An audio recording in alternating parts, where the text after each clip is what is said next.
welcome out there once again to my show. Always a pleasure to have you out there, and it's always a pleasure for me to be here. I have a guest that has never been on before. However, I'm sure it's going to be a very interesting show. We're going to be talking about some real estate matters. This is January. Usually around this time of the year, people are not thinking too much about buying or selling a house. After the holidays, they get the bills.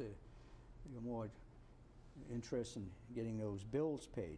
But shortly, the season will come upon buyers and sellers. Activity will get generated in the springtime. People will be taking drives through the countryside and the city, and things will start to move along. So we're going to be talking about some real estate matters, and welcome to the program, Kevin Teves. Is that how you pronounce it? Yes, sir. Kevin Teves. Teves. Thank you. T-E-V-E-S. That's correct. That's correct. Thank you for having me on. I really appreciate it. And you are correct. Pretty soon, with the snow thawing, people will be doing their taxes, and it's a great time with that tax refund to invest back in your community, back in your lifestyle to get a home. Now, how long have you been in real estate? Been in real estate for about 2.5 years as a realtor. Got my license about 2.5 years ago. But I've been active in the community. I've invested and owned property. So I've been doing this for about 18 years now. So you have some rental property of your own? That's correct, yes. Do you advise people to get into rental property?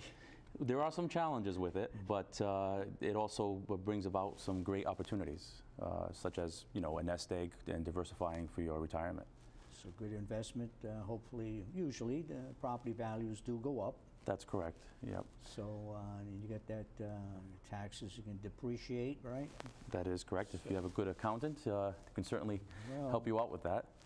I'm sure you'll find one or do it yourself. That is correct. Yes. That Schedule C, etc., and work those figures. Well, you do figure out. You do file a Schedule C, I would imagine. You're an independent contractor. Yes, so I am self-employed. I am an independent contractor. So I do file a Schedule C, you know, based on my 1099. Yeah. That's the way it works in the real estate world. Yeah. Well, are you going to form a corporation? You're going to incorporate yourself? I don't know. There's a lot of opportunities once you reach the 3-year mark. Well, the new tax. Or with the pass-throughs and the new stuff that has been passed. Some talk about people might decide to incorporate, getting a better tax, lowering their taxes. So I guess it's something to look into. So you're here in Fall River, and you're on located at 2211 Pleasant Street. Yes, 2211 Pleasant Street in Fall River. Pont & Associates is the name of the firm that I work for, and they've been the owner has been in real estate for quite some time now. I see. So what is you're a broker? That's correct. Okay, not a salesperson. Well, I'm a licensed realtor. I'm an agent, and I work for a broker. The broker is typically the person that owns the firm. Right. So usually, to be a broker, you need another license that is required. So it's another exam by the state. Right. So actually, you're your salesperson. That's correct. Yeah. That's correct. Okay. It's a two-step process now. It is. One time you could just go right into being a broker. Now the requirement is, like you just mentioned. Yeah, 3 years as a sales agent, and then after the 3-year mark, you can take another exam, and if you pass the exam, then you can become a broker. And once you become a broker, you could open up your own office. That's correct. You can open up your own office and have agents working for you. Right. Under you. Yeah. So, you do most of the real estate work in the Fall River area? I'd say it's a good mix. We do Greater Fall River. I typically go out as far as Seekonk, up to about Fairhaven, and then the Taunton, Dighton area, Freetown, all the way to as far as Portsmouth. I've done a couple of transactions. have I am licensed in Rhode Island also. Okay, so you can go into Rhode Island too. That's correct. Now, I think I remember at one time you could get a reciprocal license. If you had one in Massachusetts, you could get a reciprocal from Rhode Island. Is that still the case, or do you need to take an examination? You don't need to take an exam, but you do need to take their lead safe program. All right. So you've got to get a certificate that you've completed the lead paint course. Okay. Rhode Island, just like most states, but Rhode Island, especially Rhode Island, they're very particular and put a lot of emphasis into the lead paint laws. Now, you need to take that just once or every year? You have to take it once, and then your continuing ed classes from Massachusetts do carry over into Rhode Island. All right. And how many hours of continuing ed in Massachusetts are you required to take now? It's 14 hours so every 2 years you've got to complete 14 hours of continuing ed. Okay, every 2 years. In class or online these days? You can do both. You can do both. There are some online courses that you can take, and there are some classes that are available, and also usually your local board of realtors will sponsor some classes. They'll have a speaker come in and give a presentation in a class, and then you get your 2-hour certificate for that particular course. Now, are you part of, do you belong to the Board of Realtors? I do. I belong to the Fall River Board of Realtors. Yes, I do. On Eastern Avenue? Yep, on Eastern Avenue. That's correct. You have monthly meetings? Well, I actually, there is monthly meetings, and tomorrow is going to be our first meeting for 2018. And I was nominated and accepted. I'm going to be on their new board of directors. Oh, congratulations. Thank you, thank you. Good for you. Who's the president? The president currently is Mohammed Mushtaf. There is going to be a new president being sworn in. I don't recall his name offhand. All right. Now, multiple listing service, part of that organization? Absolutely. It's a great tool for us, the multiple listing service, which is also short for, well, we call the MLS, which is short for that. It's a great tool for the agents to be able to set their clients up so that they get automatic emails each and every day with new properties that are coming onto the market that meet the profile and their criteria that they're looking for. So it's email. Years ago, it was a book. That's correct. Yeah, years ago, you'd print it out and drive it to your client's home and give them. Thick book. That's right, and give them a copy of it. You're correct. Now it's email. Everyone, you see more and more people leaning towards electronic emails, texts, things of that nature. Now, if someone someone gets in touch with you, they have a single-family house, you get the listing. Do you film the house? You asked that to video film the house. I currently don't do it, but there are a small percentage of agents that do. And to be honest with you, it's becoming more and more popular, and that's something that our office is looking into. So someone could ride by, is that it? Well, typically the filming is done with by their agent, or there are companies you can hire that have drones that have cameras. So you can do an aerial view, you can do inside videotaping, and then those videos are uploaded to the MLS. So instead of static photos on the MLS, now you can get a live, quote-unquote, tour of the house via video. You go into the computer, MLS, their Correct. website, you see a piece of property that you like, and it might note that there's a video. That's correct. available. If there is a video, it will have a picture of a camera, and you would click on it, and you would see a complete tour of the house via a video. Now, do you think that saves the agent some time, or do you think it's I don't know if it saves time, but it certainly helps to paint a better picture for the consumer. So sometimes pictures can be misleading. They can either make a home seem smaller or a home seem larger. Longer. That's correct. Some agents have been known to take photos with with wide-angle lenses, and the feedback that my clients have given me, sometimes most of them don't really appreciate that. Yeah. they think it's misleading. When we get to the home, So it might be like a first step, but they want to go into the house. correct. Yeah, they're Correct. not- That's always the best way is to make an appointment with your realtor and get into the home and see if it offers all the things that you're looking for. So with the lady, you have a couple, the lady, first thing she wants to look at, the kitchen? That's correct. The kitchen. Kitchen. Doesn't care about the boiler, doesn't worry about the basement. No, usually the woman of the house will run to the kitchen, and the man will want to see the garage or or the boiler, but mostly the garage. There's a shed just in case. That's correct. If there isn't a garage, then the shed will be a second runner-up. Yeah. Now, kitchens today are not, like the old pantries. No, I mean, kitchens, thousands and thousands of dollars. That's correct. They're the centerpiece of the home. That's where there was a study done, and that's where most families congregate. And when I read that article, I actually thought about it, and it proves to be true in my household. Well, you're correct in a sense. My daughter and her husband just bought a house a year or two ago, actually, and the kitchen is the center. I mean, they have rooms on this side and they have rooms on that side. Right. They have an upstairs too, but that kitchen is in the center. It is, and it's typically, nowadays you'll hear the word open floor plan. Yeah. And it's typically opened up to the rest of the house. Usually, if you look in one direction, you can see the great room or the living room. To another direction, you'll see a dining room or a formal dining room, if some people still like that. And then it will open up into, the hallways for bedrooms and things of that nature. Yeah,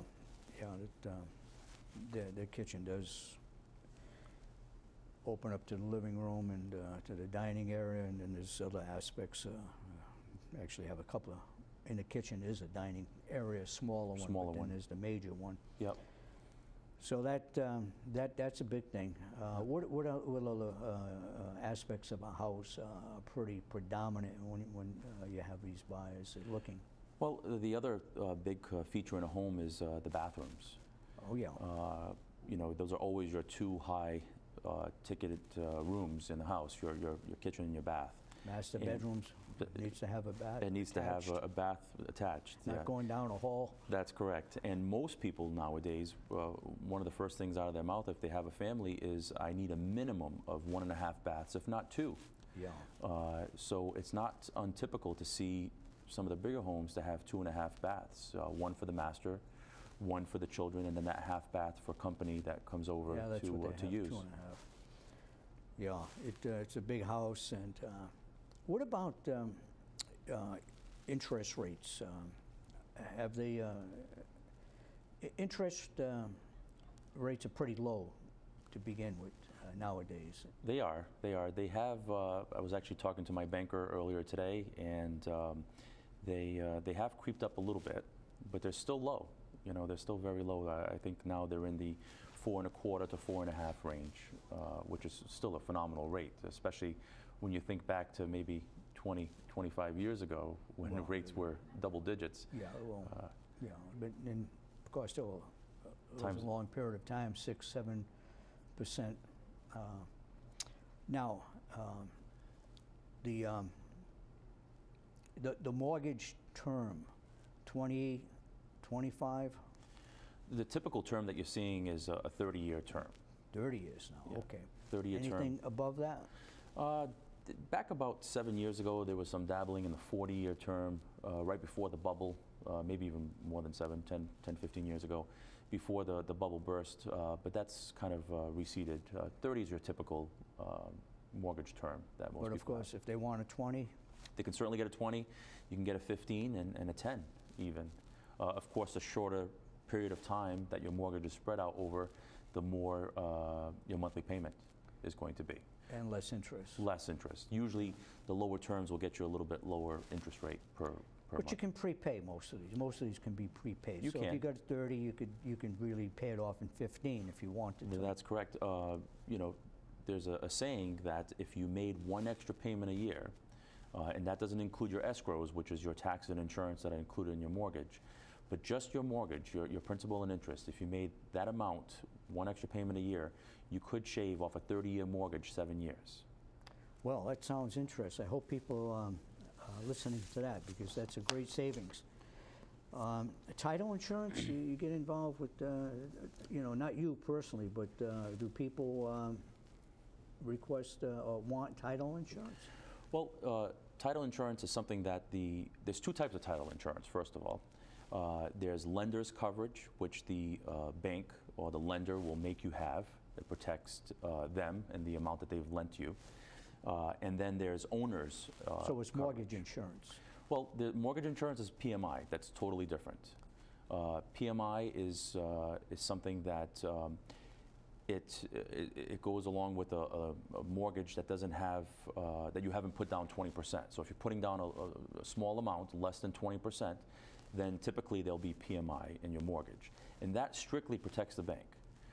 That's a payment that you're making, and you're never really going to get anything out of that. So if you can avoid PMI, that's what you want to do. Title insurance protects the consumer and the bank in the event that an error is made. For example, you always hear about the story where someone missed the garage that was half on half on your property and half on the neighbor's property. Well, that's a problem, and so the title insurance company would pay to help resolve that issue. Sometimes you hear about an old water bill that was never picked up, and now it's a lien against the property. Yeah. The title insurance company, if it was an error, will pay to have that corrected. Oh, maybe a mortgage was granted 40 years ago. There was That's no correct. There was release. never a release. That is correct. So title insurance, It's a one-time fee. It's very worth it, I think, in my opinion. do you find that to be common, or once in a great while people want it?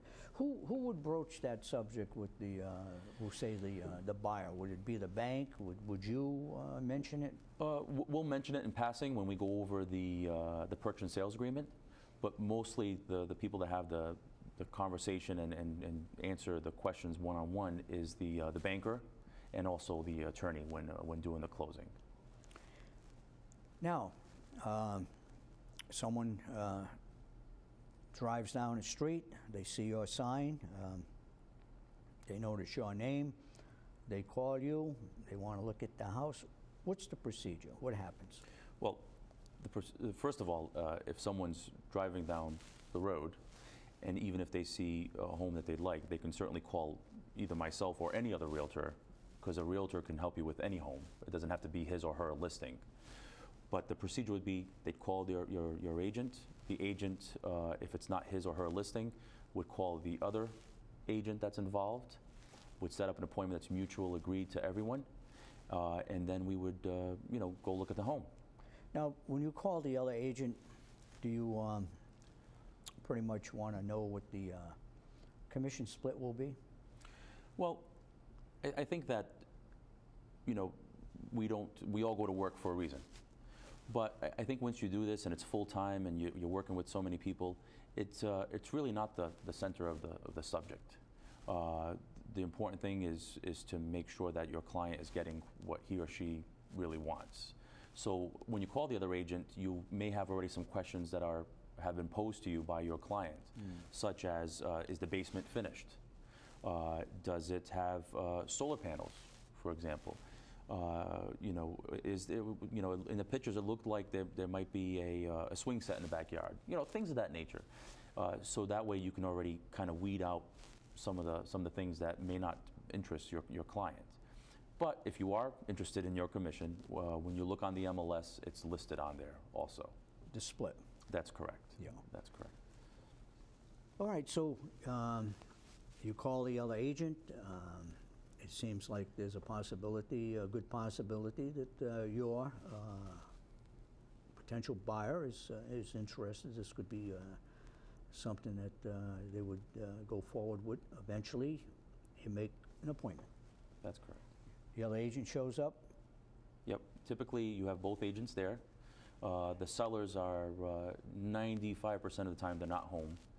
That way, it makes the buyers feel comfortable to be able to open drawers, open closets, turn on lights, turn them off, and make comments. That is correct, and it makes them feel more at ease, more comfortable.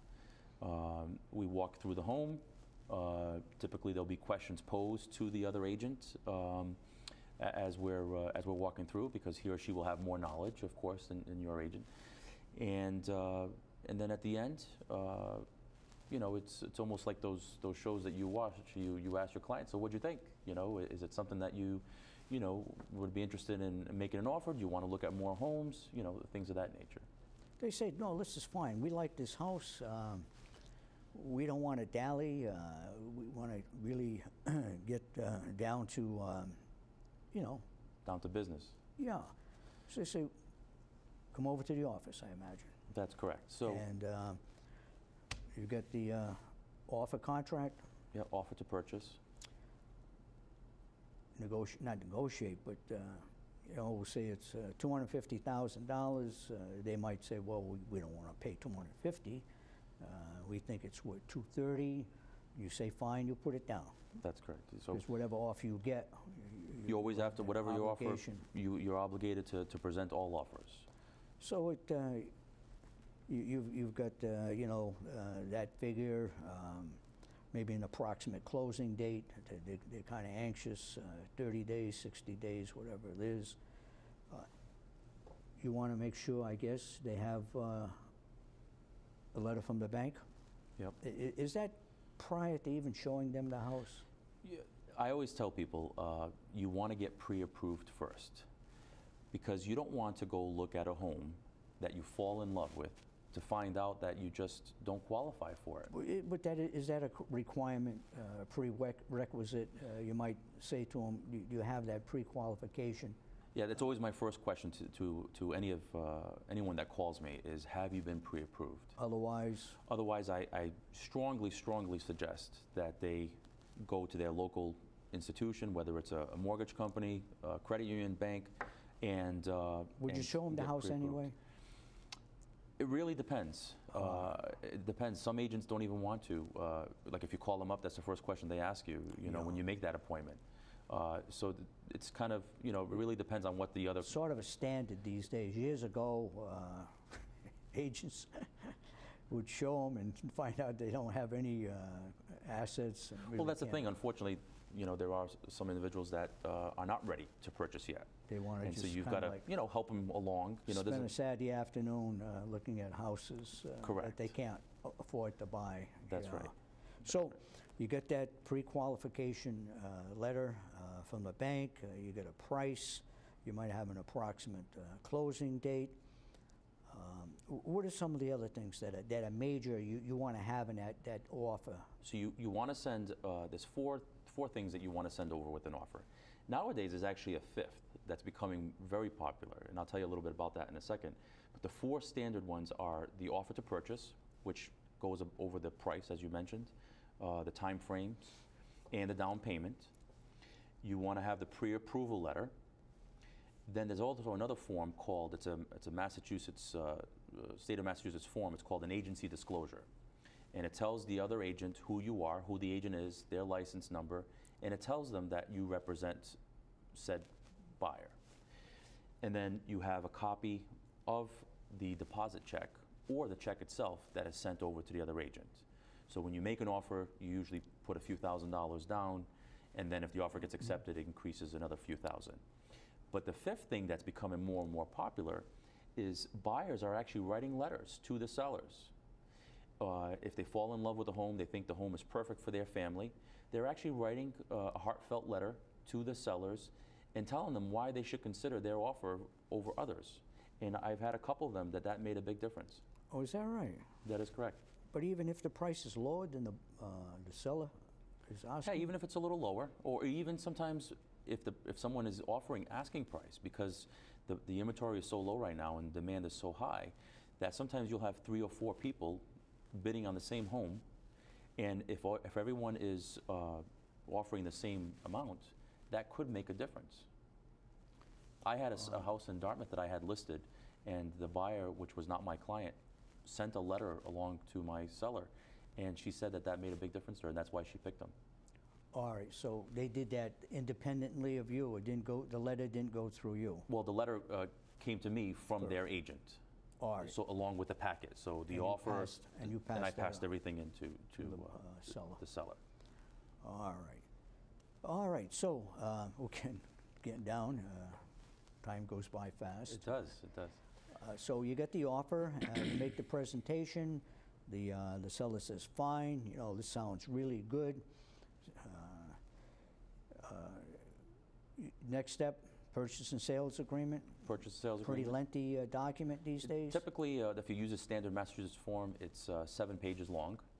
You do have... That's the Massachusetts Realtors form? That's Is correct. that what it is? Yes. Now that's an online? It's online, and it's online, and also the Board of Realtors has it on their website. Fall River? That's correct, Yeah, and Board. most Board of All right, Realtors so do. people out there, they can look at it first to see what they're getting involved with, so to speak. Now that's negotiable in a sense. That can be modified. That's correct, and you have a right under Massachusetts law to have an attorney look at it for you if you like. Oh, yeah. Well, you got to have that. And rescission within 3 days, is that it?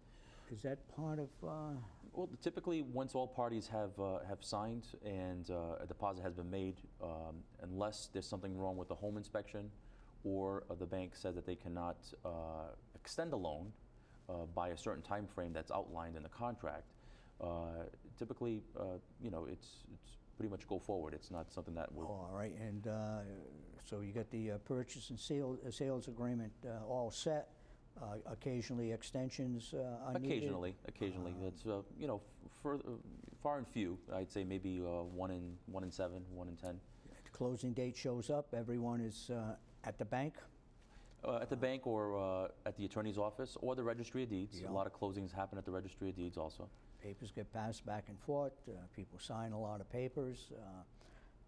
It's sort of an intricate procedure these days, correct? It is. It's very involved, and it really takes, you know, a combination of everyone working together.